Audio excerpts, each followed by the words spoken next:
everybody. Can everybody hear me or see me? Yes. Thumbs up. I can only hear from Simone. Simone, can you see me? Awesome.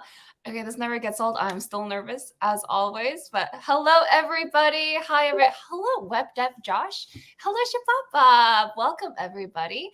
Welcome to our third episode today with Simone. I hope it's not our final one, Simone. I really like you.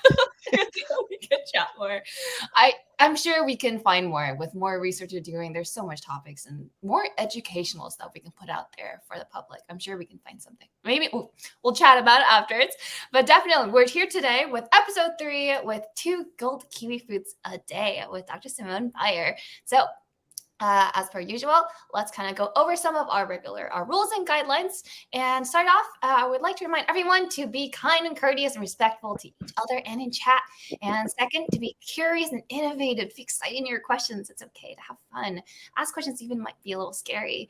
And number 3, be open-minded and compassionate towards yourself and others. We all come from different backgrounds, different professions. We know different things, and it's okay to not know something. And it's important to be open-minded and compassionate towards yourself when you don't know something, and to be open-minded in exploring what you don't know and leaning into that discomfort sometimes. And that's what we're here for. Number 4, and probably number 5, feel free to comment questions in our chat or on the videos, because we will do our best to answer them. Even if you're not watching this live, we can still respond to them in our future episodes. And I'm going to be posting a link soon, so I'm excited to share that. But that's our rules and guidelines, everybody. Thank you so much for tuning in, my friends and family, everybody. Thank you. And we're going to move on to introduction to our speakers today. So hi, everybody. For those of you who don't know me, I'm Kyla's Cat, and I'm the nerd and health advocate here that's hosting our lovely speakers, researchers, scientists, doctors from around the world to actually teach everybody and just share this fun science about nutrition so that we can all flourish. You know, Simone, we're actually going to go with a new name for our podcast. I've settled on Nourish to Flourish. So like that. Really? It's really exciting. It's like, it's important to nourish in order to flourish. You know, sometimes so many of us overlook the importance of nourishment. So Nourish to Flourish, I really like that. So that's me. And here's Dr. Simone Bayer. And Simone, I know we do this introduction every single time for 3 episodes now, but I want to account for anyone who might not know you. So can you give us a little introduction about yourself, please? Hi, everyone. I'm Simone Bayer, and I am a research scientist here in New Zealand. I have my own little lab now that I got just for Christmas, which was a lovely present. And I'm doing mostly nutrition science, and I have one leg in the lab where I do lab stuff with tissues and RNA and DNA and all kinds of things. And I also do mainly clinical trials in the nutrition space, mainly on digestion. You know, just because we're here, you know, can you actually tell us a little background about, you know, how you landed in this field of research? Like, what did you study before digestion? Or because, well, I know it, but others might not know. Tell us about your master's and your PhD and really how you landed here, because you are actually an authority of information, Simone, and own up to it. Tell our audience about it. Funny enough, when I was 18, so let's go back to then, because that is usually when you decide where you go, right?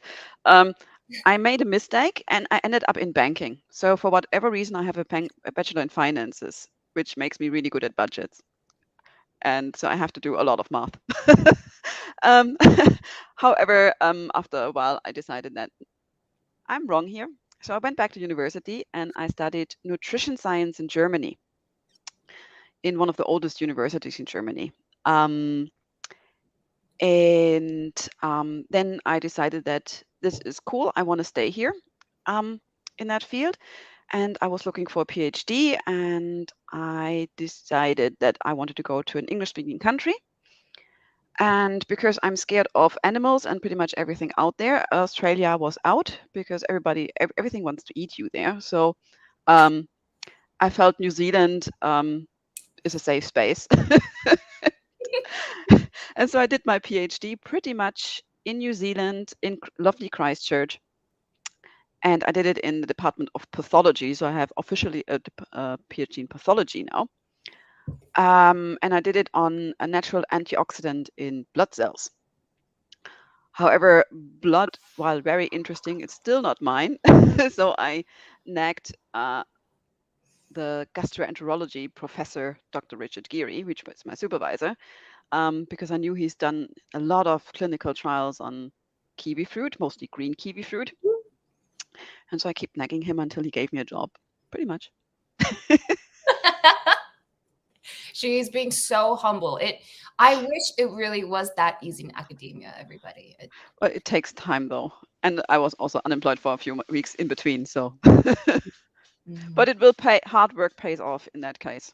Or at least in my case, it paid off. I was lucky. We say lucky, but there's a saying floating around. I will try not to go off too much of a tangent on this, but there is something going on right now talking about the lucky girl syndrome and how there are people who think they're just lucky and everything's so good for them. But really, the lucky girl syndrome is taking everything that happens in life, the good and the bad and the weird and the awful and everything, and viewing them as opportunity. So no matter what happens to you, you can make yourself lucky in a sense. By when it's bad, you treat it as an opportunity to be better or an opportunity to learn from your mistakes, and you treat everything as an opportunity to learn. So, Simone, you say we're lucky, but I believe Simone actually put in a lot of work and a lot of effort in everything she's accomplished and researched, and it's consistent work over the years. Do you all even know how long it takes to do a master's and a PhD and a postdoc? It takes forever, everybody. So it is actually a lot of work, and just hats off and round of applause to all the researchers and scientists out there who really dedicate their lives to find all this cool and fascinating research for us. So she says lucky, but she is indeed lucky. She put everything and she used it to her advantage in a sense. So sorry, I did not lucky girl syndrome, but just had to add it out there because Simone. I know, especially I think especially as women, tend to basically we don't think that hard work or genius or blue skies ideas brings us anywhere, so we tend to put ourselves down. You're actually right. Mm-hmm. We did amazing work, and it was a lot of work and effort and overtime. Own it, Simone. Own it. You've done amazing work. All right. I'll stop this. Right. Okay. Moving on, everybody. So if you were here last episode, got a good big brief overview. So on the last episode, we did our landscape on kiwifruit research, where we talked about Simone's systematic scoping review and actually the effects of it. So she didn't do the research herself, but she reviewed all the different papers, all the papers throughout the little hierarchy that we went through on our episode 1. She did the systematic review on the top, where you review everything, and then comparing the results across papers to talk with us about the effects of kiwi fruits on alleviating abdominal discomfort and pain. So basically, your stomach hurting. All right. I try to use. So here's one thing I will say. When I'm going through these videos, we have. In science, there are specific words we use to describe specific symptoms in order to not have any ambiguity. But because our audience, I try to make this accessible and understandable for everyone. I'll try to make it understandable. I will try not to be too specific, but in a sense of on what's on our slides, we will usually have specific words so that there's no confusion. But yes, alleviating stomach pain, basically. Okay, any pain in your stomach? Oh, we talked about upper GI, lower GI, different things that can happen. And then we also talked about different mechanisms. So that means different ways that kiwi fruits might be alleviating your stomach pain. So we talked about the gut-brain axis. What does that even mean? Right? I mean, it's kind of like bacteria in your stomach. And why are people taking, what is it called they're taking nowadays? Those little pills.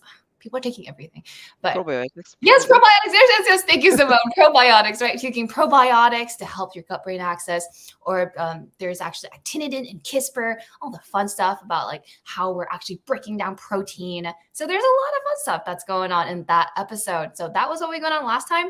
But from there, I also wanted to bring up, I kind of went on a deep dive. I had a little too much fun reading more papers, so I'll be honest.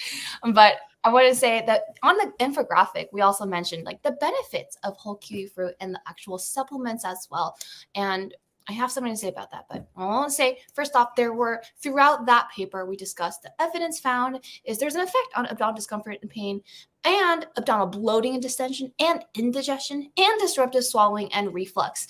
But one thing that Simone actually separated in the paper is actually looking at the difference between using kiwi fruit supplements and raspberry green kiwi fruits, right? So there's actually a difference there were difference in the papers that studied the effects of having the fruit whole versus just having supplements.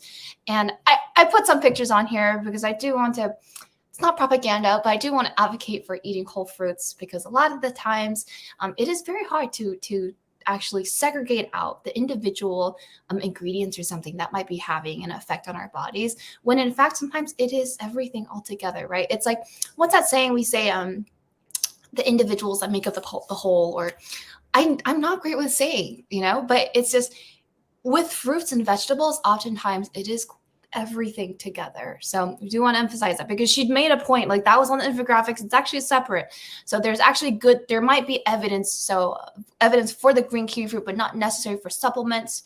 So different things to think about there. And I will go over, if you're interested, check out our episode 2 on our landscape on kiwi fruit studies, where we also talk about that more in detail. So moving on, y'all, I have some fun facts about kiwis because why are we here anyways? Okay, I don't want to say, those of you who do have constipation, I'm sorry. I don't often have constipation. So I was thinking about, why should people care about this? So fun facts about kiwis that Simone actually mentioned last time as well. Simone mentioned that kiwis actually are more powerful than oranges, right? Like, what does that mean? So move over, oranges. Kiwis are actually the fruit for vitamin C. So when you're comparing the nutritional density, so when I say nutritional density, I mean when you're taking 1 cup of apple juice, or I don't want to say apple juice. If you were to eat 1 whole apple versus 1 whole orange, like you're taking the same volume of something, but there is actually a difference in the nutrition you get from that, right? So then we're talking about the nutritional density of vitamin C. So here, when looking at vitamin C difference, studies have actually shown that some species, there are so many species, guys. I think some papers say there's over 400 grown in China alone, and then in scientific papers there's like over 60 being studied. There's just so many species of kiwi fruits, and some species can actually have up to 3 times the amount found in oranges and strawberries and papayas, right? So there are a lot of different, think about what you want to put in your body. I mean, I do love oranges too. I'm just saying, for those of you who might be like super like into the science, like yours truly here, thinking about the nutritional density, what we consume. If you're looking for vitamin C, wow, kiwis are really powerful. That's like saying, if I wanted, do I want to eat 3 oranges for this amount of, or do I want to eat 3 times the amount of oranges, or do I just want to have 1 serving of kiwi to have equivalent amounts of vitamin C, right, in our bodies? That's what that means for everyone out there who might not be thinking about it in the very intense scientific mathematical way. And Simone, I had some pictures up here. I did not ask you about this earlier, but do you want to kind of like guess on why we even care about vitamin C in the body?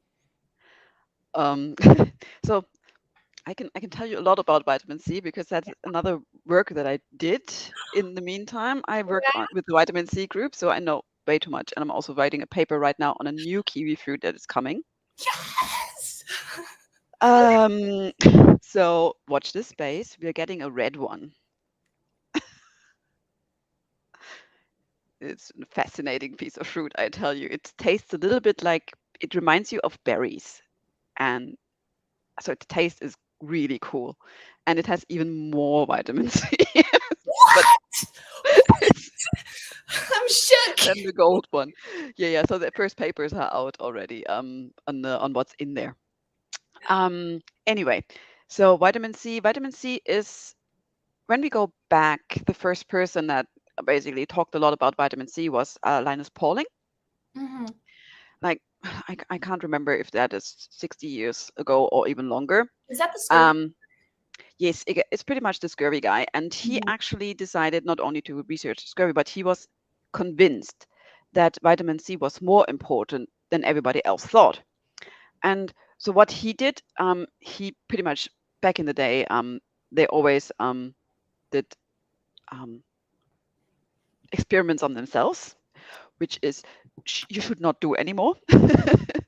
So what he pretty much did was he had some people and he fed them vitamin C, purified vitamin C, and then analyzed what came out in the urine and the stool, and found out, for example, that sick people needed more vitamin C before it showed up in their excrements than healthy people.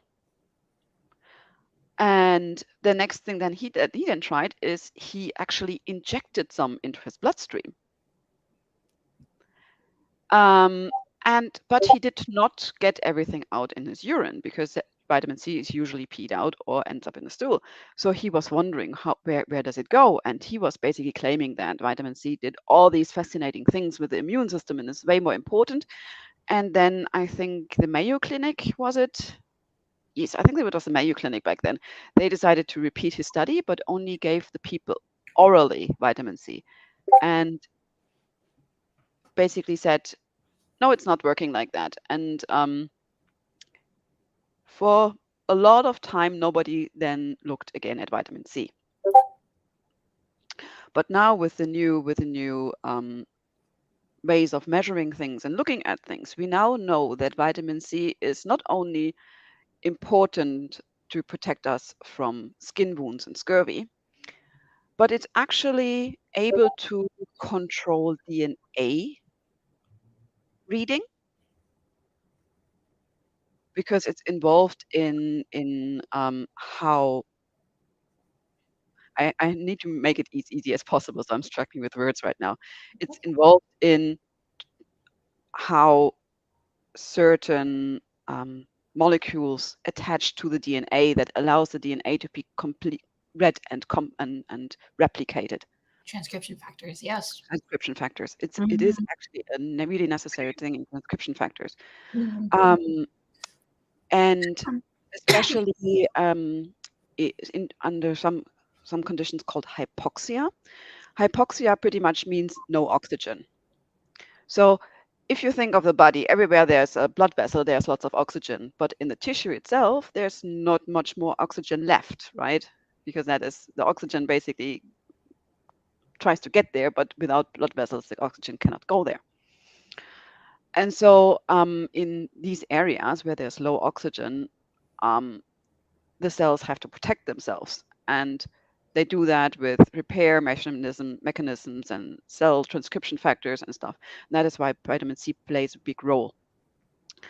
So, and they've pretty much found that this transcription factor is responsible for a lot of things like local inflammation, blood vessel growth, oxidant protection.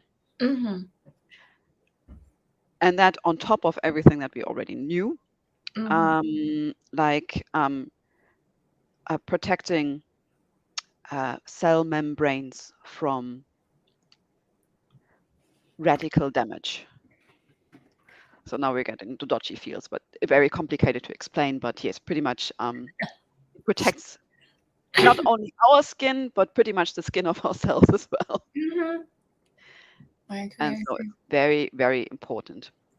Yeah, thank you, Simone. She summed up everything I was going to say, but with even more details. I love it. I love it so much. So when we're talking about oxidative damage, she talked about oxidative damage, talked about gene regulation, like literally what's happening to our genes. Do you guys think about genes as like the ATCG, but there's so much more. They're like little characters that will like affect whether or not genes are turned on, how they're amplified, etc. So many things that are going on. And one thing I was going to add on, just because for those of you who are very not just health conscious, but very probably skin conscious, or actually not just skin, your blood vessels, like Simone was just saying, collagen. Vitamin C is actually also very important for the synthesis of collagens and hormones, neurotransmitters, everything. So keep that in mind. So that's why you should look into kiwis and have some more kiwis. And Simone, I wanted to say it's funny you brought up actually immune protective factors, because when I first learned about vitamin C, It was actually, they were selling those little packets that you add into water so that you can drink more vitamin C, and it's always advertised as like the little orange packets. I think they call it like Immune C or something, or there's different ways that I think they sell it. But actually, vitamin C itself, I think there were papers that were showing how having enhanced plasma vitamin C. So that's probably why they probably tested that, because of the paper you're talking about where they injected it. So the thing is that blood is pretty much what we have in our blood is pretty much limited. So, and very determined. So pretty much if we have low of something in our blood, we actually can pretty much determine that we're extremely low in the tissue and in the cells. And that is one of the issues with vitamin C, because we always have vitamin C in the blood, but it doesn't mean that we actually have vitamin C in the cells. And only recently we now finally have the possibility to look into what's actually in the cells. And that is why how this all opened. And vitamin C does not protect you from getting sick. Yes, which was a lot of times but people were looking into it. However, it reduces the damage the sickness does to your body, and you may be able to recover a bit faster and easier. Yes. So that were pretty much the stories that and also studies that I was involved in. Okay, Simone, I think you probably thought you were done with me after this episode, but we're going to have to dig into that a little bit more. We will have to dig into that more, because one of the I was we have a vitamin C special. Yes, vitamin C special. Let's go. No, I'm serious, because I was reading I think it was a Cochrane review, actually, a systematic. It was quite a few years old, though. It was, I think, back in like 2018 or something, and it was talking about literally it's what Simone just said. In science, we are very careful to make claims, because there's a difference between preventing you from getting sick. Like, there are very specific wording differences that we are very mindful of using. And Simone's absolutely right. The paper talks about there's reduced severity of symptoms and reduced duration of symptoms. So it might not be able to stop you from getting sick, but it would reduce the severity. Like, you wouldn't be as sick, possibly, or you wouldn't be sick for as long. So those are all different ways of measuring the sickness that vitamin C has been proven to be involved in. So I am going off on a tangent. Simone, I have too much fun chatting with you. Okay, let's move on, everybody. Thank you for tuning into our fun facts, and let's get tune in today. So the actual paper, those of you who are interested in actually reading along or even scrolling, because there are some fun tables in there, right? The paper we're covering today is actually Simone's research on 2 golden fruit kiwi daily for effective treatment of constipation in adults. It's a randomized clinical trial. So she paid extra for it to be actually an open access article. So for all of you out there, whether you watch this video today or in like 5 years, the paper is actually out there. You can either just Google the whole title, or I can probably post a slide so you can click on that link and it'll take you directly to the article, and everyone can read and download the article. If you have any questions, you can go from there. So tune in, go from there. So study purpose, impact, and goals. I would like to ask, before we go into the nitty-gritty and science of the paper, Simone, can you tell us about what was the purpose of conducting this study? Like, literally the actual exact purpose. What were we trying to do? And how does it also compare to previous research to the use of kiwifruit from constipation? And lastly, what impact were you trying to make with this research? So I have to admit, we're working a lot. As I said, my professor worked a lot in the past on kiwifruit. So what happened was pretty much that in 2018, they had the idea, or even 2016, they had the idea to look at the whole person. So not just measuring gut symptoms and and treating it, but literally looking at economic living standard, mental health, physical health, the gut microbiome, the other effects of the diet, neurotransmitters in the body, DNA, like everything. And they did not know, could they do it? And so the first study they did was pretty much doing an observational study. So they just invited people with digestive issues and just collected everything they could, pretty much a lot of questionnaires, some blood, a lot of blood, but also tissues when they went into colonoscopies,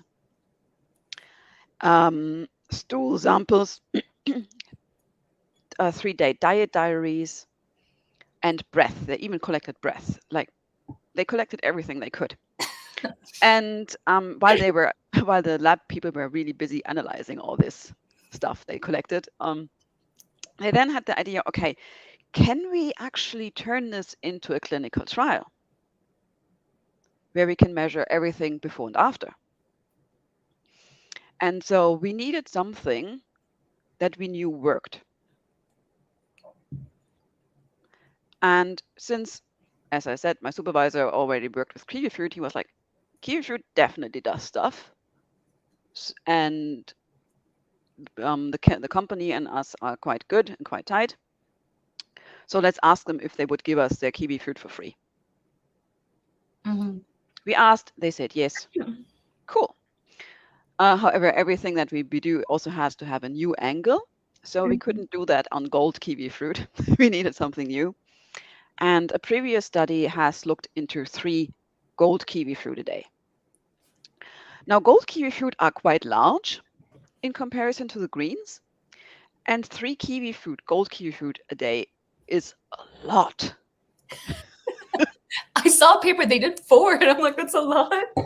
That is a lot. And they're quite an acidic fruit also because of the vitamin C and, heartburn. I don't know. A lot of people, and again, they also have quite an impact on your digestion. So some people were a little bit overly happy. Too much help in conservation. Okay, we get it. And so the idea was, okay, the dietary guidelines of pretty much every country says what is 1 serving of fruit, and it's usually either one large banana or 2 handful of berries. And for Kiwifruit, the New Zealand guidelines say 2 Kiwifruit. And so we knew actually 3 Kiwifruit is a lot, and it really doesn't make sense if you look at 3 gold Kiwifruit, because nobody will eat it if they eat 1 serving of fruit only a day, right? So we're like, okay, does it still work if it's just 2? Because that's a standard serving. And so we had this funding from the government to figure out, to do this really big trial to figure out how food affects digestion. We know where we wanted to go. We wanted to look at the whole person, and we had to decide for an intervention, and we decided on the Kiwifruit, the gold Kiwifruit, because we knew it worked. Which is or we had an idea that it may work rather, because again, it could have been dose dependent. Yeah. And it could not have worked. And so pretty much then my job was pretty much to basically put that all together. So that was the main purpose, to figure out, can we do this? Can we pull up a big study like that? But also, can we see if 2 gold Kiwifruit has a similar effect on digestion as 3 gold Kiwifruit have? And that was pretty much it. And so how does the study compare to previous research is quite closely, because a lot of our clinical trials, especially on the green Kiwifruit, had a similar design. Design meaning, in that case, the basic design meaning, you have healthy people and you have people with symptoms. You give them both Kiwifruit for a time, and you also then cross over to being not treated. So we start up with 1/2 of the population or 1/4 of the people on Kiwifruit, whereas the others do not get Kiwifruit, they get a control. And then they cross over. So there are both groups, the healthy people and the people with symptoms, are both their own control groups. So we cannot just only compare them with each other, but also within themselves. And that is the main design, pretty much. And we did this kind of design, this crossover, so single-blinded crossover design before. Again, single-blinded, because it's really hard to tell your participant that this is not a Kiwifruit you're eating. I was about to ask, how is this randomized? Like, how are you going to blind this? So pretty much what it meant is that I had someone to help me with the study who gave the people their interventions. As we had to, of course, find a placebo or control substance, right? And a placebo is not, there's nothing that we can think of that looks like a food and tastes like a food but isn't a food. So we had to find something else, and we didn't want it to complicate it, and so we decided, okay, we're looking at digestion. Digestion is always treated with fiber. Let's look at psyllium fiber. It's a very standard, common food supplement in both constipation and diarrhea treatment. And so we said, okay, we know how much fiber is in 2 gold kiwi fruit, and so we basically give the people the exact same amount, but in fiber, but as a fiber supplement. Interestingly enough, the fiber in 2 gold kiwi fruit is way below the therapeutic dose that is usually used for the psyllium. So a lot of complaints from other scientists were like, you didn't use treatment dose because that's 10 grams a day. I'm like, yes, but also we're treating something with food. We cannot say, look, you have to weigh your kiwi fruit and eat exactly 2 kiwi fruit and 10 grams. Mm-hmm. It makes it hard. And so we basically recalculated it, and so we gave 2.5 grams of psyllium fiber because it's exactly the same amount of fiber as is kiwi fruit. Mm-hmm. And because we know that it works in constipation and diarrhea, this is then called active control. And so our hypothesis was from the get-go that the gold kiwi fruit hopefully is as effective as psyllium in the treatment of constipation symptoms. And that was our clinical outcome, our main clinical outcome. And the other outcome of the study was that we can actually pull it off. Simone, don't tell all the secrets yet. We're not at the end yet. We're gonna have to wait to find out if it actually did make a difference. Unless you read the paper, then you would.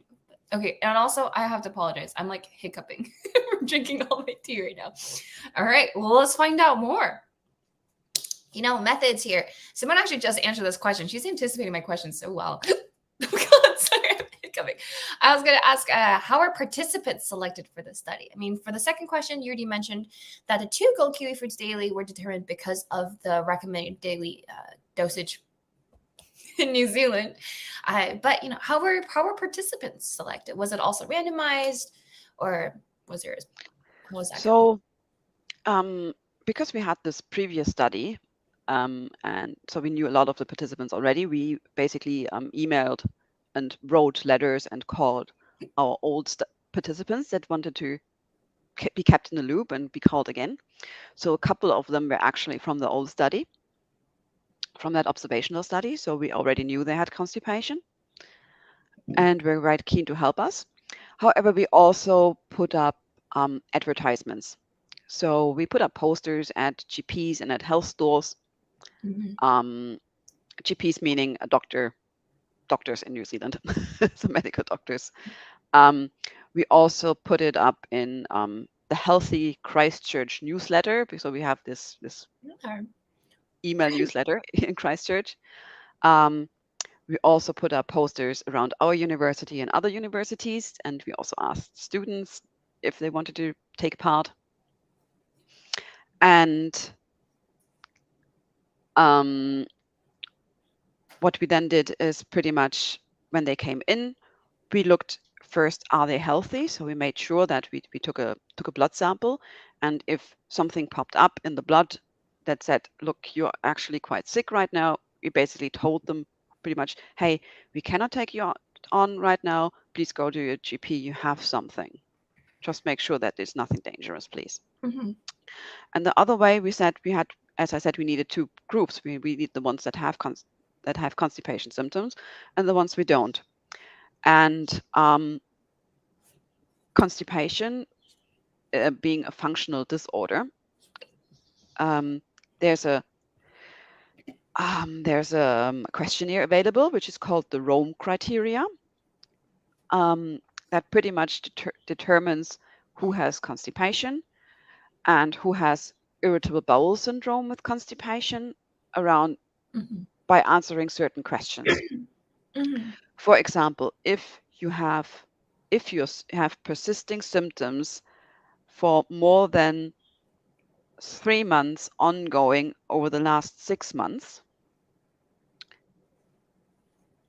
then you have either constipation or irritable bowel syndrome. If that symptom changes with your bowel movement and your main symptoms is pain, abdominal pain, you have IBS or irritable bowel syndrome, because the characteristic of it is being the presence of pain. For constipation, the symptoms that you have is that your constipation symptoms are relieved with regular bowel movement, but that your regular bowel movement are quite low, meaning that more than 25% of your bowel movements are tiny, small, under a lot of pressure and really hard. Okay, it's a little too much details. It is, but it's really like it's called straining. So there's another one that you can read up on the Rome criteria. There are papers on the Rome criteria that I'm not mentioning because that I don't want to put that picture into people's head. Rome criteria. Yes. So everybody that was quite healthy but had constipation symptoms, either irritable bowel syndrome or functional constipation, went into one of the groups, and the other ones that did not have these symptoms but also were not on the other end of the spectrum, so they had no diarrhea, then ended up with the healthy group. So really, you collected participants from literally all over the population, really, for this. Yes, and we knew we were allowing ages, everybody that is older than 18 and younger than 65. Men and women. Interestingly, most of our study participants are always women. Really? That is because, for whatever reason, women are more prone to these functional gastrointestinal symptoms. Really? I did not know that. Huh. Yeah, it's way higher in women than in men. It doesn't mean that men don't get it. We also had a couple of guys, but I don't know. We are still in the process. There are some theories why that is. Yeah. We'll figure it out at one point, hopefully. I'm going to take note of that. I'm really curious why. Okay, so more. Okay. Functional symptoms. Wow. We'll look into that more. All right. Thank you, Simone. Sorry.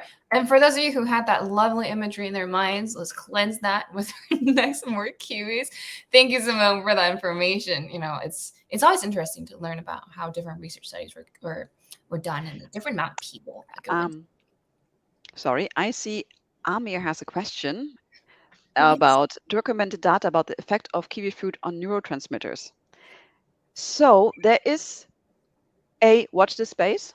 We're still we're pretty much still analyzing data from this kiwifruit study and also from another kiwifruit study. And they pretty much just waited for this paper to come out, which just came out end of last year, so they can publish.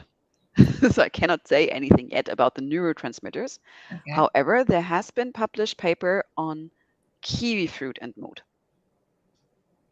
Wait, kiwifruit and what, sorry? And mood. And mood, yes. Yes. So definitely, that was colleagues from me, Dr. Margrethe Wissers and Dr. Anitra Carr. They did one in where they basically looked for male students with very low vitamin C levels in their blood, and they gave them gold kiwifruit. And the people came back and said they had so much more energy and vigor. And so this is definitely an effect that we commonly see. And we're also trying to figure out, we are also in the process of analyzing data on a different study with green kiwi fruit, where we actually try to look into the mood aspect a bit more in detail. Mhm. So hopefully in the next 2 years, the paper will come out Hopefully, in the next 2 years, we'll have another episode talking about it. about the mood. Yeah. You know, actually, Amir, I know you're more interested in neuropsychology, but as someone who's, I definitely did more molecular stuff. So I think I can also provide a little bit more other insight as well. I would guess, because I didn't do the research on kiwi specifically, but given what we do know about kiwis and actually vitamin C is actually, I think Simone was talking about earlier. We use it to it's important in the biosynthesis of other enzymes in our body, including those for gene regulation, and not only gene regulation, but one of the other things that's actually used for is actually catecholamine synthesis. And what that means for everyone else, sorry, I'm going into really science here, but I'll zoom out a bit. So that means it's also important in the biosynthesis of hormones in our body. One of the which hormones that is synthesized from catecholamines is serotonin. So you're happy, your happy mood hormones, right? So a lot of other neurotransmitters are also then affected just by that. Where catecholamines is the basis of a lot of neurotransmitters. So yes, I'm not surprised. I'm very happy to hear that eating kiwis will actually really alleviate or will improve our mood, especially for those who are low in vitamin C. So yes. So Amy, if you're talking about the vitamin C part, I can go a little bit more detail into the effects of vitamin C in all the different pathways. next episode. I'm gonna have to steal some over that. Okay. Thank you, Amir, for giving us the opportunity to probably explore even more vitamin C and mood. Okay, but for this episode, we'll finish with kiwi for now. But thank you, Amir, for that question. Feel free to ask even more questions. All right, moving on, everybody. We're talking about the most important findings or the contribution to current research, Simone, about our current understanding or what you discovered with 2 kiwi fruits. I guess, okay, fine. Now we can tell everyone about really the effects of 2 kiwi fruits versus the actual fiber supplementation. So what we found is that indeed the kiwi fruit worked very similar to psyllium. So you don't have to buy psyllium. So psyllium powder, you basically put that in juice, and it's very thick and hard to swallow. It's not very pleasant to eat. And so the kiwi fruit, if you like kiwi fruit and can eat kiwi fruit, go for it. It has exactly the same effect on your digestion. However, one of the interesting bits that are different is, as I mentioned, the straining. So you need to, if you're constipated, don't need to put in as much effort for whatever reason. You still have to put in effort with with the fiber supplement, but not as much effort when you're eating kiwi fruit. There are some ideas that we have how that happens and why it is, but we're not quite sure yet. But that was the most important finding from the clinical side of things. The non-clinical finding was, yes, we can pull those kind of studies off, which basically led us to the ability to do similar studies with a bread type of food and green kiwi fruit. Again, a little bit different, but we are basically looking at more whole in the future and different items as well. And so, yes, we could pull it off.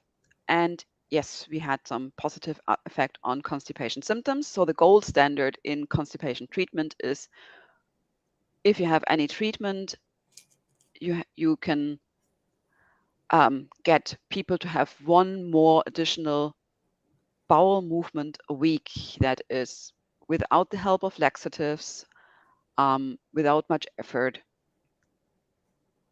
and regularly. And that is the gold standard. And we were able to pull that off with the gold kiwi fruit, with 2 gold kiwi fruit a day. Mm-hmm. It increases your bowel movements by 1. And if you're thinking, what is 1 bowel movement? For us, normal people or healthy people, we're regular. We don't worry about it. But if you're basically a person that has quite strong constipation symptoms, they only have 1 bowel movement a week.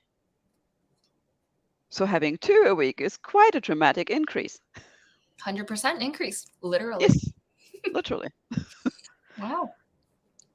So That's yeah, so how did we contribute to current research? The current paper that I wrote on is not that interesting, probably yet, because a lot of people think, oh yeah, we already checked that with green kiwi fruits, or kiwi fruit is good in constipation. We have it in our head, fine.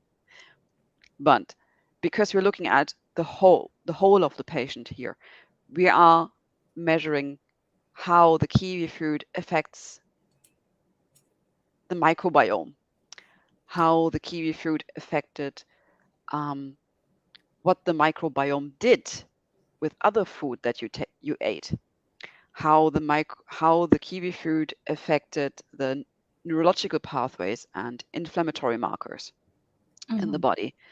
And so these things are still still about to be analyzed and prepared for publication. So the contribution will be way bigger than just this one paper. And because the thing is that I know that we actually found a couple of really interesting bits and pieces yet, but I'm not allowed to talk about it yet.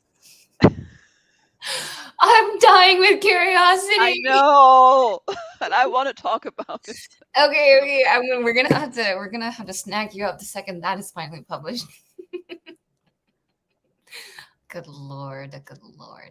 Then, Simone, I'm curious because for those of you who don't know, not having enough fiber in our body is one of the leading concerns, other than at fall risk for our seniors, actually, for our geriatric patients. Because not having enough fibers, I think it's one of the leading causes for actually also like colon cancers and just literally digestive problems. Diverticulitis is one of the biggest ones. So that's why there is definitely more of a push towards eating more fiber. That's why fiber supplements are a thing. So I'm curious, have we looked at the effects of the golden kiwi fruit on other fiber-related symptoms, or are they also or is it just like constipation? I guess this is because this is a clinical trial. It's probably at a very except that one time. The thing is that especially in regards to cancer and diverticulitis, these diseases are over time. Because they're not disorders, it's diseases. That is long term. And a clinical trial costs quite a lot of money. So we are very lucky because we got a few millions from the government. But you would have to basically look at people over 20 years, 30 years to look at the effects. Yeah. To look at the effects. So that is quite hard. The other thing is also there are different types of fibers. There are soluble fiber and insoluble fibers, and fermentable fibers and non-fermentable fibers, and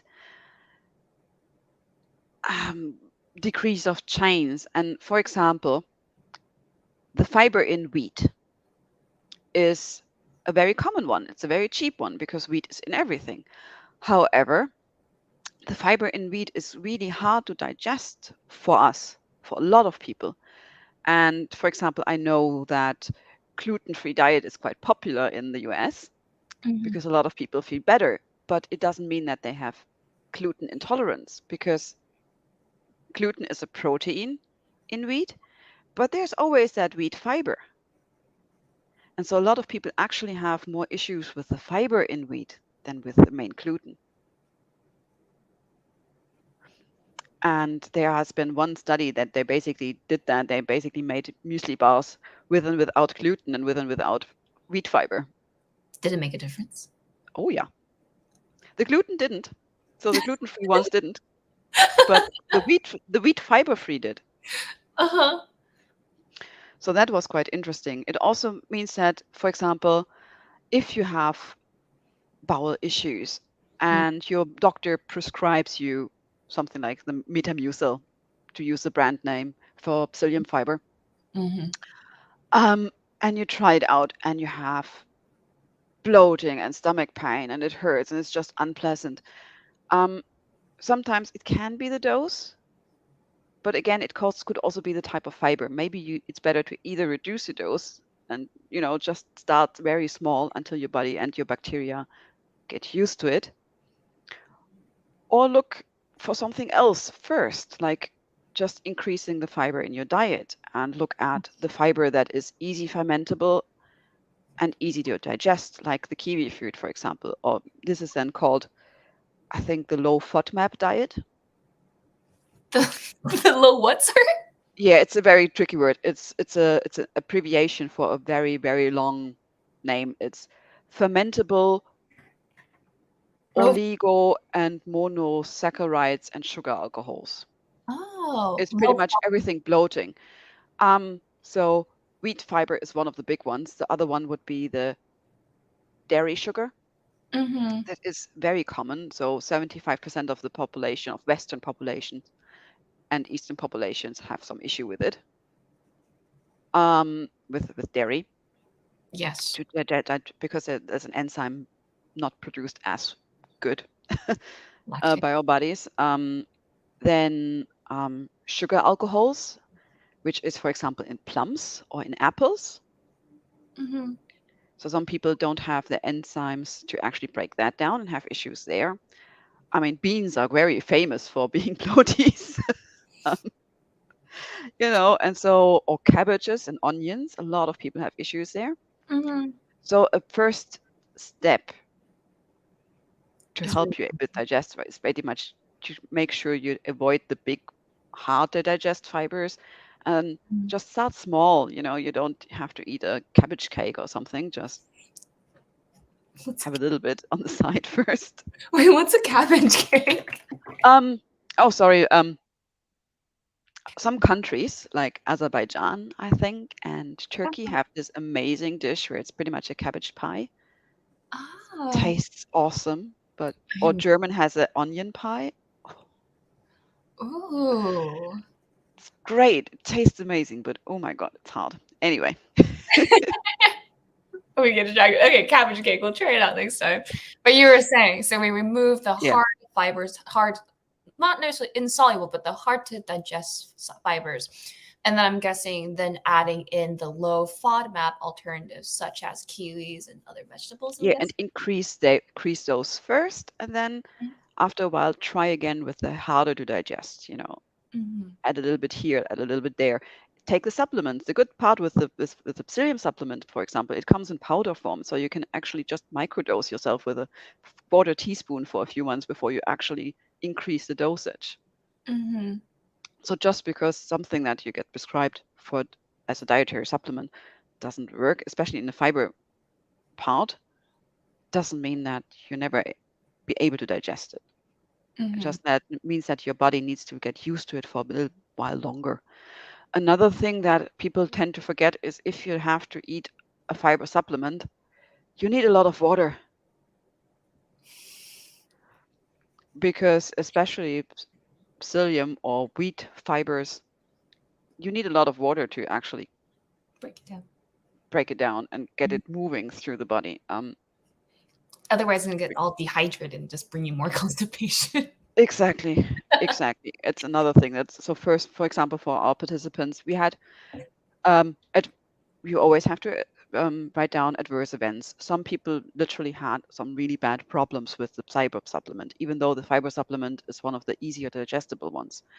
So we recommended then to pretty much spread the dose out over the day instead of taking it in one meal, so you don't have to have two tablespoons pretty much for breakfast. You just have 1 teaspoon here, 1 teaspoon there, Spreading it out, yeah. Spreading it out. Again, reduce the dose of impact and also increase your water to pretty much manage it. And most of our participants were fine with that. And so the adverse event resolved itself. That's actually really important to think about, to even adjusting doses so that over time. Wow.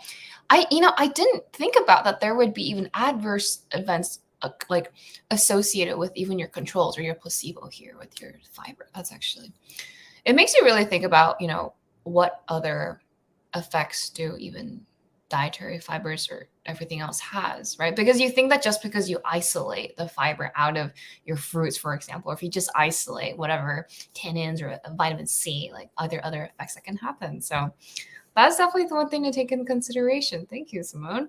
You checked off another question I was going to ask in like 2 slides. You always do this, Simone. We get there. Questions. We'll get there. I'll get there. So I guess she just literally the next slides. I swear, you guys, Simone has not seen these slides yet, and she knows. It follows the conversation. She just knows what's coming up. But yeah, so that is one of the adverse effects. Are there other adverse effects that Of were course. reported? So pretty much adverse effects are, again, we have different types. We have adverse effects, and then we have severe adverse effects. And we also have then adverse effects likely due to the intervention, and adverse effects that are very unlikely to have anything to do with intervention. So, for example, a severe adverse effect that we had, which we also reported on, someone got very, very sick. However, that person had surgery, and that had nothing to do with our study. However, because that person got so sick because of their other medical issues, we have to report it. And so it is definitely reported in the paper. Other adverse effects, for example, allergic reactions and rashes. Yes, latex, right? I think it's in the It's family. cross-reaction, exactly, with kiwifruit. And that person didn't know that she had because she never reacted before, but probably because she never ate that much kiwifruit in her life, right? You have to eat kiwifruit for like 2 a day for 4 weeks. That's quite a lot. And, again, it was not a severe adverse effect because it was not a full-blown anaphylactic shock. It was just a rash. However, it was an adverse effect, and it was likely to do with what we gave her. So we took her out of the study. Other adverse effects were headaches or gastrointestinal upset. The gastrointestinal upset was a bit of a medium thing because what is gastrointestinal upset? We didn't have anyone that had diarrhea, but what we had is a gastrobug outbreak. So it's not related to the intervention. However, it just happened. Unfortunately. And that's pretty much, we have to basically write down anything. And if someone would have been hit by a car, thankfully that didn't happen. But if someone would have been hit by a car while they were on the study, we would have to report that as a severe side effect. Really? Because it happened while that person was in our study. Wow. Well, so any adverse side effect is anything that is weird or odd out in your health while you're on a study. It doesn't have to necessarily to do with what you're giving. That makes sense. I actually did not know that. Thank you for sharing. I didn't realize if they got in an accident or something, you would have to report that as well. That's kind of crazy. Yeah. Okay. So potential limitations. For one, what I already mentioned, we had a lot of women. And so you cannot say that this is basically, if you separate the women and the men out, you cannot definitely say that 2 kiwifruit a day always helps constipated men as well. Because the stats is not generalizable. That's what it's always said. It's not generalizable. However, other potential limitations was that the placebo effect or nocebo effect. The people that got the kiwifruit knew that they got the kiwifruit. And so some people may actually overestimating their symptoms. And pretty much they're like, oh, I felt so much better with the kiwifruit than the psyllium. However, if you then look at the bowel movements, it's exactly the same number. That is a limitation because we cannot blind people here. We can blind people with supplement, but not with the kiwifruit. Another limitation is we only had a total of 70 people in our study. So it's a very small study compared to, for example, one of the bigger hospital studies that you can do in China or India or the US, where you have 300, 400, 500 people rock up over a year. That is a limitation. Definitely. Thank you. And so that is pretty much we always have to point out the limitations also in our discussion part Mhm. of the paper. So that are definitely limitations. Another limitation is what also happens quite often is while we try our best to capture everyone, of the population, there are subgroups of the population that don't want to come and Mhm. join our study or are unable to come for whatever reasons. So the most of the population of our study was white. We It's have New Zealand has a lot of Chinese immigrants. Mhm. However, because we don't speak Chinese, especially the older Chinese population, they don't come to us. Mhm. Also, our Pacifica populations and our Maori populations, um, because they would have to get to our clinics quite early during working hours to provide the samples and get their stuff. And some of them, they work night shifts or live outside of town. And these are often quite poor. Um, they were unable to come to the study because we were limited in where we can do the clinics. So Mhm. we know, for example, if we want more of the marginalized subpopulations that we have here in New Zealand, we will need to go to them, Mhm. which opens it up. Yeah. Well, I honestly, if you're able to even get 70 with such a small population and even difficult to reach, I think that is a accomplishment in itself. At least That it was the main sounds. reason why we had to look into if we can actually do it. Yeah. Simone's really she's making it seem like it wasn't a lot, but really it's still a lot to be able to get people who are willing to do this and follow through for so long for two gold Kiwifruits a day for 4 weeks. That is still a lot, but I still wanted to ask this just so we're all aware about it. But yeah, it's always important to know about the kind of the dark side of science, right? Different things we talk about that aren't as glamorized when we're reporting on science. So thank you. And oh, this is the wrong slide. We're going to move on. Simone, before we go into our questions and answers, because I do have quite some questions for you about just even you and your fun science, actually. Do you have any significant takeaways you would like our lovely viewers and future audience to get from this, from your paper? Um, eat more fruits in general, because just because we know a lot about kiwi fruit doesn't mean that apples are not amazing or berries are not amazing. Or well, there's a lot of studies on berries, but Bears are amazing. especially blueberries. But Yes, other fruits and vegetables also need a little bit more attention and love. I agree. I agree. I completely agree. So That's one of the eat reasons the why we do rainbow.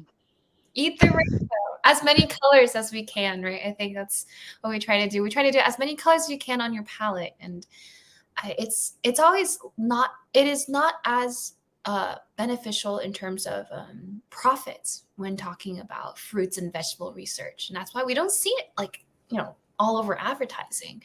But really, I think having whole foods is extremely beneficial, as we can tell today with ascorbic acid, with vitamin A, vitamin C, all the different vitamins we can get with fruits. So I agree. Thank you, Simone, for coming on here and sharing this message with me. I think that was quite literally the most perfect answer you could give. That was the whole reasoning behind this podcast, right? To teach people how we can nourish our bodies better in order to flourish.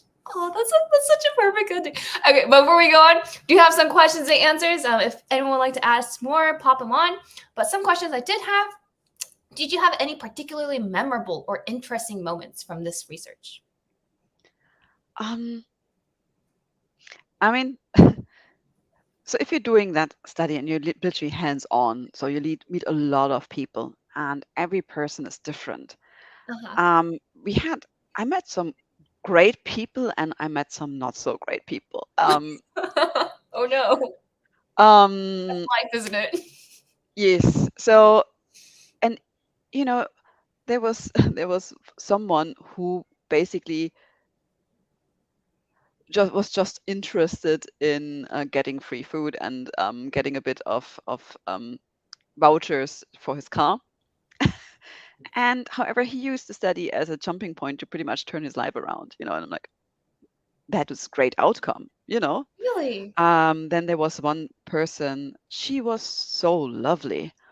She had a lot of struggle with her symptoms, and both of her interventions gave her options, Yeah. because she could test it in a safe environment, pretty much these two options, and it worked. Both of them worked for her, and she was like, I don't have these symptoms anymore. I have something that I can do. Yeah. So that was amazing. It's Um, um, it's okay so if that you that want were definitely memorable people and memorable moments to for have me that to impact meet these people. on. Mm-hmm. Exactly. Um, we also other exciting research projects. As I said, we just finished two studies, one on green kiwi fruit and one on a piece of bread. And we're just basically now starting analysis this year. Another exciting research project that I'm going to work on this year is more lab related. So I'm looking at a specific pathway in cells, in gut cells, that is able to talk to both the brain and the microbiome. Mm-hmm. And I want to see if that is active or inactive in comparison to healthy people.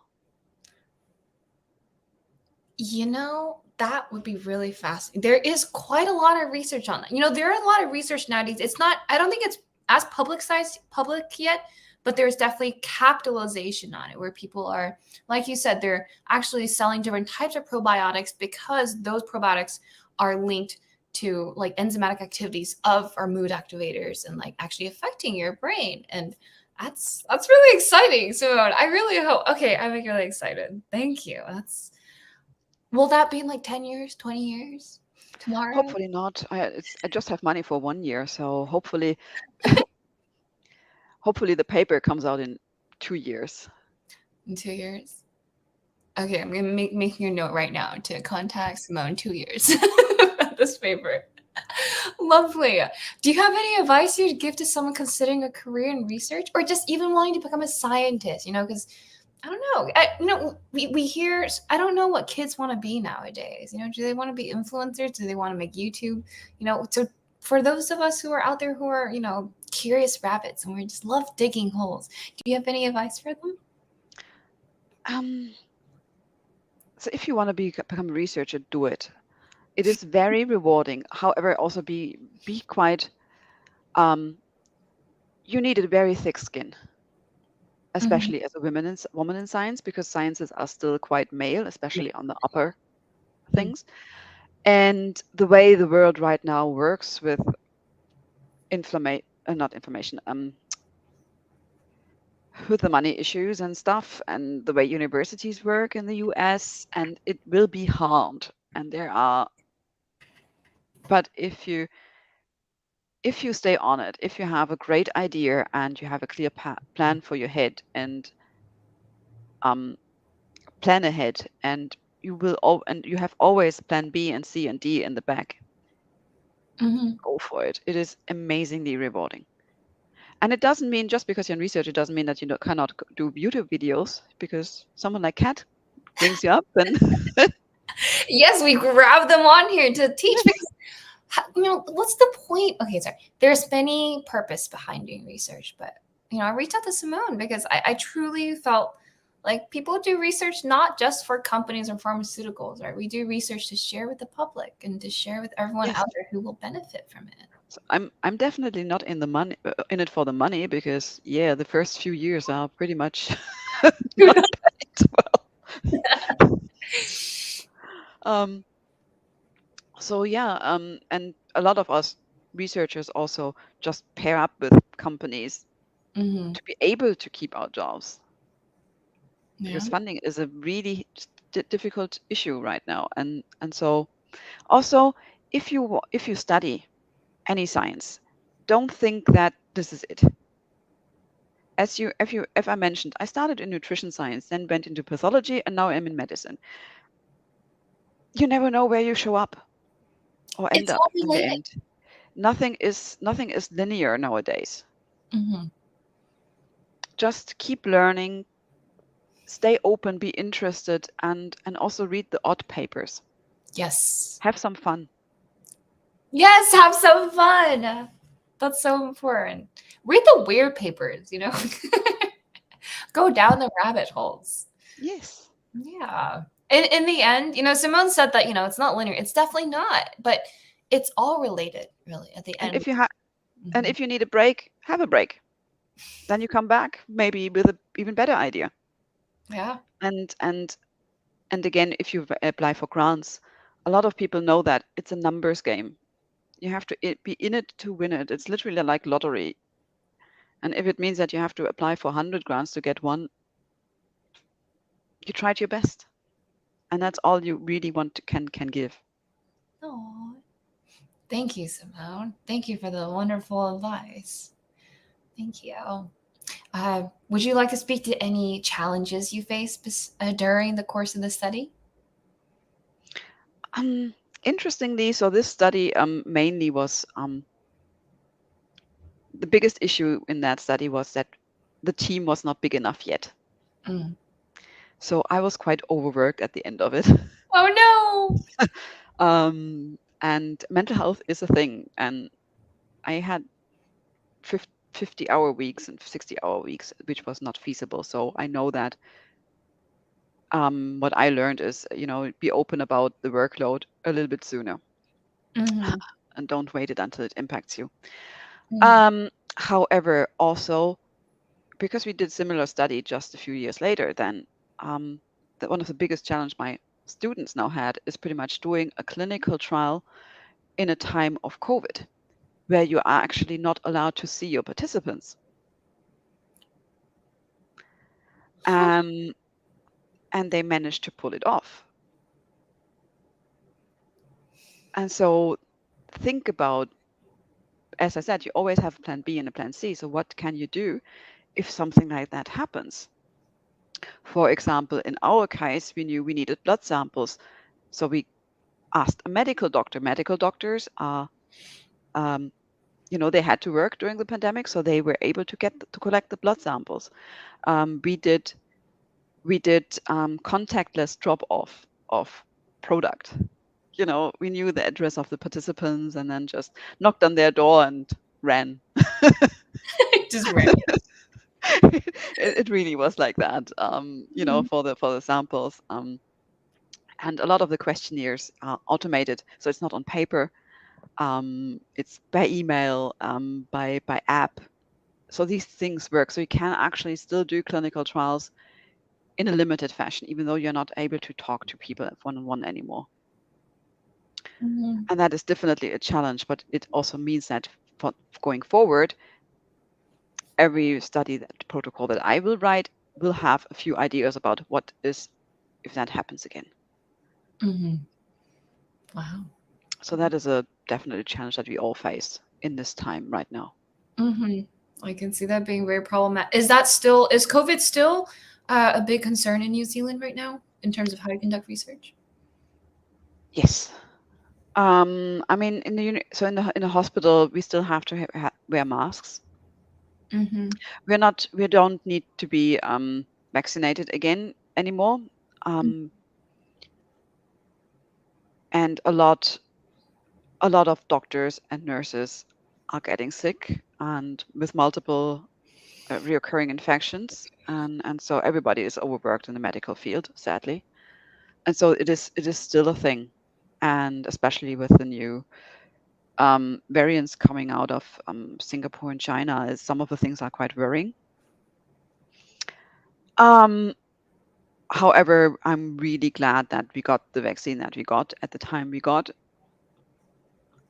um, because it helps. But avoiding to get sick and avoiding to spread any disease is really helpful, because What we also saw during those times is pretty much just the hand washing and the mask wearing, even though it's unpleasant for everyone. Mhm. Um, we not only reduced COVID, but we also saw quite a drop in the flu. We saw a drop in norovirus. I Really? mean, how cool is that? I think right now that's still go. That's right now. That's one of the bigger concerns in our medical communities for kids, actually. Yeah, it breaks out regularly in the hospital. So Yeah. don't dismiss hand washing. Basic hygiene, everybody. And eat kiwi fruits for that improved, reduced severity and duration of sickness. Yes. Yes. I would love to ask a one more question if anyone else has questions. Um, uh, do you have any other collaboration opportunities with other researchers in the field that you're going to be doing in the future? I'm always open for collaboration. And so while this particular part of funding is finishing up soon, we're working right now to um, better collaborate with other companies. More Again, fruits? not more fruits. In this case, it's a completely different type of food. So, but I'm looking forward to that because yeah, Are you allowed can't to tell us? I can't tell. It's not right. No, Simone. Okay. It's too early. It's too early. I'm not allowed to. But there are other types of fruit and vegetables and animal products that we can see what comes out. Mm-hmm. And so we're working on it. Um, Also, internationally, as long as you're basically open for ideas, just because you're out of funding doesn't mean that you can't really find a way to make it happen. Sometimes it just needs a little bit more talking and Yes. planning. For example, with marginalized communities. That's another thing on my plate, and there's a lot of talking going on. But we now have initial contact, which is good. They didn't say no yet. Step one. You got one step in. That's all. Baby steps. Baby steps. Exactly. That's another thing about science. You need a lot of patience. It's Do. long term. It It's a really. marathon, not a sprint. Yeah. I think earlier, Simone, now that you're saying it's not a sprint, earlier she said that, the paper doesn't make that big of a difference in terms of what we already know because we already knew so much about green kiwi fruits. I didn't want to go on a tangent at that point, but I want to say that especially in science and medicine, everything we know now, every piece of evidence and knowledge is built on top of other knowledge that was discovered. And that knowledge was built on other knowledge. It's always an accumulation of knowledge that leads us to where we are right now, this point in innovation in science.